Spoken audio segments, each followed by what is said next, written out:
Hello everyone, welcome to electrical department. Recruitment निकल कर आ रही है एलएनटी की तरफ से, यानी कि लार्सन एंड टिब्रो की तरफ से जेईटी की पोस्ट के लिए, यानी कि जूनियर इंजीनियर ट्रेनी की पोस्ट के लिए वैकेंसी निकाली गई है, जिसमें डिप्लोमा के फ्रेशर कैंडिडेट एलिजिबल हैं, अप्लाई कर सकते हैं। परमानेंट जॉब है, किसी प्रकार का कॉन्ट्रैक्चुअल जॉब नहीं है। इसमें जो आपका जॉब लोकेशन होगा, हजीरा सूरत में आपका जॉब लोकेशन देखने को मिल जाएगा। वर्क की बात करें तो कंपनी में आपको मैन्युफैक्चरिंग वर्क देखने को मिल जाएगा। कौन कौन से ईयर के पास आउट कैंडिडेट एलिजिबल हैं, कौन से ब्रांच के कैंडिडेट एलिजिबल हैं, कैसे अप्लाई करना है, सारा कुछ इस वीडियो में हम डिस्कस करेंगे। तो कंप्लीट इन्फॉर्मेशन के लिए वीडियो को एंड तक देखते रहिए, और अगर आप चैनल पर नए हैं तो चैनल को सब्सक्राइब कर लीजिए एवं टेलीग्राम भी ज्वाइन कर लीजिए, ताकि इस वैकेंसी के रिगार्डिंग आगे जो अपडेट आए वो आपको टेलीग्राम पर हम इन्फॉर्म कर दें। यहाँ पर आप देख सकते हैं इस समय हम लार्सन एंड टिब्रो के करियर पेज पर हैं। ये लिंक आपको वीडियो के डिस्क्रिप्शन में हम दे देंगे, वहाँ से आप क्लिक करके चेक कर सकते हैं, और अप्लाई करने का लिंक भी वीडियो के डिस्क्रिप्शन में प्रोवाइड कर देंगे। ठीक है, तो यहाँ पर आप देख सकते हैं वैकेंसी निकाली गई है जेईटी यानी कि जूनियर इंजीनियर ट्रेनी की पोस्ट के लिए, फ्रेशर डिप्लोमा इंजीनियर, और यहाँ पर इसका कोड दिया गया है। ठीक है, जो आपका इसमें जॉब लोकेशन होने वाला है, ये सूरत में आपका जॉब लोकेशन होगा। और यहाँ पर देख सकते हैं रिक्वायर्ड एक्सपीरियंस में 0 to 1, यानी कि अगर आपके पास एक्सपीरियंस नहीं है तो आप इसमें एलिजिबल हैं, अप्लाई कर सकते हैं। और अगर आपके पास 1 ईयर का एक्सपीरियंस है तब भी आप इसमें एलिजिबल हैं, अप्लाई कर सकते हैं। ये वैकेंसी की बात करें तो लेटेस्ट वैकेंसी है, 9 जनवरी 2024 को रिलीज़ की गई है। अभी 2-3 दिन पहले ये वैकेंसी रिलीज़ की गई है एलएनटी के ऑफिशियल वेबसाइट पर। तो कोई फेक जॉब नहीं है, ऑफिशियली एलएनटी के वेबसाइट पर है। और वैसे भी इस चैनल पर आपको जेन्युइन और ऑथेंटिक जॉब रिलेटेड न्यूज़ देखने को मिलते हैं, कोई भी फेक जॉब नहीं होता है।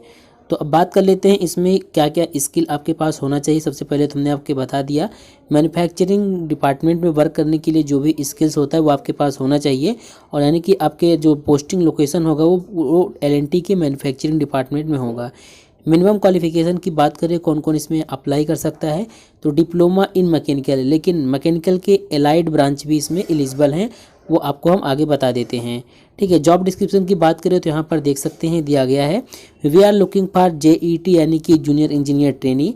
एजुकेशन की बात करें, आपका डिप्लोमा जो होना चाहिए फुल टाइम का डिप्लोमा 2022 में पास आउट है या फिर 2023 में पास आउट है तो आप इसमें अप्लाई कर सकते हैं। तो 2022 और 23 वालों के लिए काफ़ी अच्छा अपॉर्चुनिटी है। एलएनटी में होता क्या है कि जो फ्रेश डिप्लोमा होल्डर्स होते हैं ज़्यादातर उनकी हायरिंग होती है। ठीक है, लेकिन यहाँ पर 22 और 23 वालों के लिए अच्छा अपॉर्चुनिटी है। ब्रांच की बात करें तो जैसा कि मैंने आपको बताया, मैकेनिकल के एलाइड ब्रांच भी, जैसे कि अगर आपने डिप्लोमा किया है मैकेनिकल इंजीनियरिंग में, ज़्यादातर यूपी में जो मैकेनिकल होता है वो प्रोडक्शन में ही होता है। तो अगर आपने डिप्लोमा मैकेनिकल प्रोडक्शन में किया है या फिर आपने फैब्रिकेशन में किया है तो आप इसमें एलिजिबल हैं, अप्लाई कर सकते हैं। फंक्शन हमने आपको बता दिया, मैन्युफैक्चरिंग डिपार्टमेंट आपका वर्क होगा।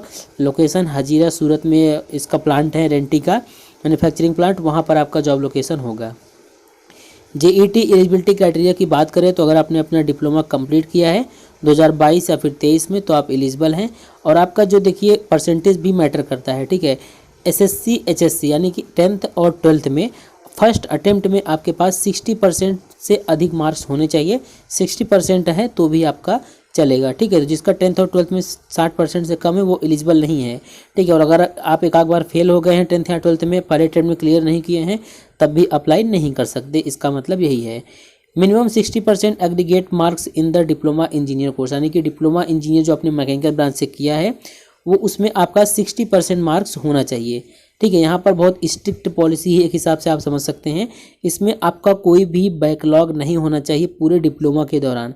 अगर आपका बैक लगा है किसी सब्जेक्ट में और आपने क्लियर कर लिया है तो भी आप इसमें एलिजिबल नहीं। अगर आप प्रैक्टिकल में फेल हैं या फिर प्रैक्टिकल में आपका बैक है तो भी आप इसमें एलिजिबल हैं। यानी कि जो आपका बिल्कुल फ्रेश अगर डिप्लोमा कंप्लीट हुआ है, कोई भी बैक नहीं लगा है फर्स्ट ईयर से लेकर लास्ट ईयर तक, तो आप इसमें एलिजिबल होंगे। ठीक है, अगर बैक लगा है, आपने क्लियर कर लिया है, तो भी उसको बैक की तरह ही ट्रीट किया जाएगा और आप इसमें अप्लाई नहीं कर पाएंगे। ठीक है, ये भी यहाँ पर दिया भी गया है, all backlog live as well as clear. ठीक है, यानी कि बैक आपका अगर है और आपने क्लियर कर लिया है तो भी आपको इसमें एलिजिबल नहीं किया जाएगा। ठीक है, अब यहाँ पर देख सकते हैं no drop in any semester, यानी कि डिप्लोमा कोर्स के दौरान किसी भी सेमेस्टर में आपने ड्रॉप नहीं किया हो, कोई भी ईयर गैप वगैरह ना हो। एज की बात कर लेते हैं, आपका एज जो है 1 जुलाई 2022 1 जुलाई 2023 तक आपका एज जो होना चाहिए 23 साल से अधिक नहीं होना चाहिए। ठीक है, इसके बाद medium of instruction in diploma engineering should be English. Medical standard जो कंपनी की पॉलिसी के अकॉर्डिंग जो है मीट होना चाहिए, ठीक है। वो आपको जब मेडिकल के लिए बुलाया जाएगा तो आपको ये सब चीज़ें पता चल जाएगा, ठीक है। और यहाँ पर देखिए दिया गया है candidate should not have appeared for LNT JET selection process earlier. तो काफ़ी स्टूडेंट्स कमेंट में पूछते हैं कि क्या हमने LNT का भी एक फॉर्म भरा है, उसमें उसका मतलब कि मेरे पास मेल आया है, असेसमेंट दिया है, इसके बाद इस वाले में भर सकते हैं नहीं भर सकते हैं। तो यहाँ पर देखिए दिया गया है आप उसमें नहीं भर सकते हैं। अगर आपने LNT JET के अगर फॉर्म भरा है और आपके पास मेल आया है, इंटरव्यू आपने दिया है, वो सब प्रोसेस अगर आपका चल रहा है तो आप मत भरिए। लेकिन अगर आपने केवल फॉर्म भरा, कोई भी प्रोसेस आपके पास अभी नहीं आया है आगे का, तो आप भर सकते हैं इसमें, ठीक है। तो ये था इसका फुल डिटेल। अब चलिए बात कर लेते हैं इसमें अप्लाई कैसे करना है, सैलरी एक बार डिस्कस कर लेते हैं इसमें। देखिए LNT की JET की पोस्ट है जूनियर इंजीनियर ट्रेनिंग की, तो इसमें आपको मैक्सिमम सैलरी की बात कर लें यहाँ पर 5.6 LPA का देखने को मिल जाएगा। स्टार्टिंग में सैलरी की बात करें तो 2.7 LPA, यानी कि जब आप ट्रेनिंग के तौर पर रहेंगे तो आपको 2.7 LPA का सैलरी इसमें देखने को मिल जाएगा, जो कि एक एंट्री लेवल के पोजीशन के लिए एक अच्छी सैलरी है। अब बात कर लेते हैं इसमें अप्लाई कैसे करना है। तो अप्लाई करने के लिए आपको यहाँ पर देख सकते हैं लिंक दिया गया है, अप्लाई वाले बटन पर क्लिक कर देना है। तो अब यहाँ पर आप देख सकते हैं हमने अप्लाई वाले बटन पर क्लिक कर दिया, तो यहाँ पर दे रहा है प्रोफाइल कंप्लीटेड 23%। यहाँ पर प्रोफाइल कंप्लीट करने का मतलब है कि आप अपना सारा डिटेल, बेसिक हो गया आपका पर्सनल, वर्क सेक्शन कहाँ पर आपने कभी वर्क किया है, इंटर्नशिप किया है, education, skill, language, attach document, ठीक है, सारा कुछ आपको यहाँ पर अपलोड कर देंगे। तो ये 23% प्रोफाइल कंप्लीट लिख के दिखा रहा है, ये 100% हो जाएगा, तब आप इस वैकेंसी के लिए अप्लाई कर पाएंगे। तो थोड़ा सा टाइम लगेगा इसमें अप्लाई करने में, लेकिन अप्लाई करना ज़्यादा कठिन नहीं है, तो आप लोग इसमें टाइम देके अप्लाई कर दीजिएगा जो भी मैकेनिकल ब्रांच से हैं। काफ़ी अच्छी कंपनी है, मैन्युफैक्चरिंग प्लांट में आपका वर्क होगा, सैलरी भी आपको अच्छा देखने को मिलेगा। और JET की ये वैकेंसी बार बार नहीं आता है, ठीक है, मैकेनिकल वालों के लिए आया है, अभी इलेक्ट्रिकल वालों के लिए भी आ सकता है। वैकेंसी इसमें आती रहती हैं और हम अपने टेलीग्राम चैनल पर अपडेट करते रहते हैं, ठीक है। तो आप लोग टेलीग्राम चैनल ज्वाइन करना ना भूलें। आगे का जो भी प्रोसेस है, असेसमेंट क्या होगा, प्रोसेस एक बार बता देते हैं आपको। सबसे पहले इसमें आपका स्टेप 1 में होता है असेसमेंट, दूसरे स्टेप में होता है आपका technical and HR round interview, तीसरे स्टेप में होता है आपका मेडिकल, और इसके बाद फाइनली इसमें आपका ज्वाइनिंग हो जाता है, ठीक है। तो ये 4 स्टेप में इसका रिक्रूटमेंट प्रोसेस कंप्लीट होता है।